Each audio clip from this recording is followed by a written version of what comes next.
আমি গত মাসের বেতন দিয়েছি, খুব কষ্ট হয়েছে আমার। কোনো কাস্টমার আমাদের দেশে আসতেছে না। প্লিজ আপনারা শুনেন, আপনারা আমার চেহারা দিয়ে কেউ ব্যবসা দেয় না।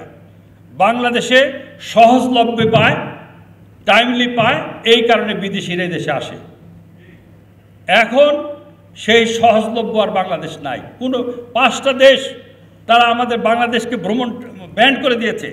আমেরিকা, কানাডা, অস্ট্রেলিয়া, ইন্ডিয়া সহ এরকম 5টা দেশ বাংলাদেশ ভ্রমণ নিষিদ্ধ। কোনো কাস্টমার আমাদের দেশে আসতেছে না।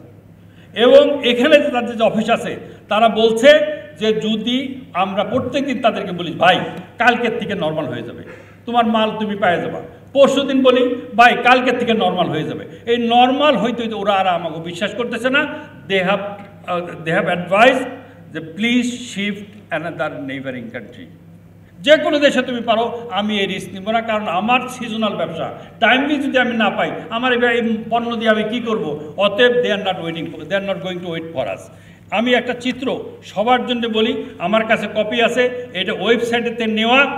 আমাদের দেশ পার্শ্ববর্তী দেশ ভারত, তাদের বিনিয়োগ আকর্ষণ করার জন্যে যারা বিদেশিরা যা বিনিয়োগ করে, দেশীয় যারা বিনিয়োগ করবে তাদের জন্য যে সুযোগ সুবিধা দিচ্ছে, আমি সংক্ষিপ্ত আকারে 30 সেকেন্ডে বলছি।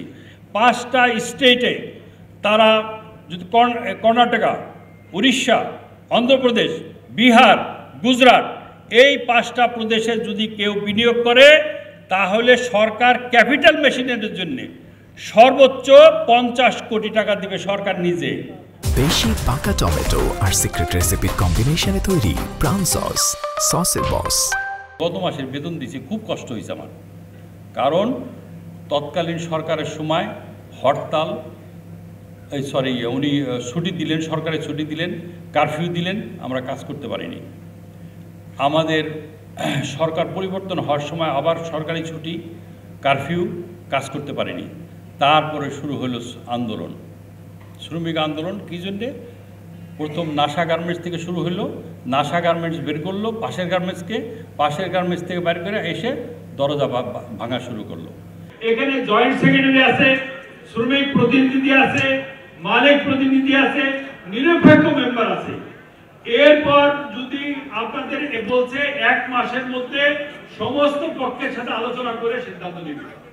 এই 1 মাস ফ্যাক্টরি চলবে কি চলবে না, এই ঘোষণাটা আমরা মাননীয় অ্যাডভাইজারদের মহোদয়ের কাছে শুনতে চাই।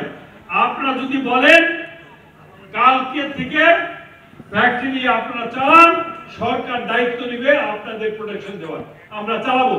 আর না হলে আগামীকাল থেকে আমরা 13 এক ধারে অনির্দিষ্টকালের জন্য বন্ধ করব।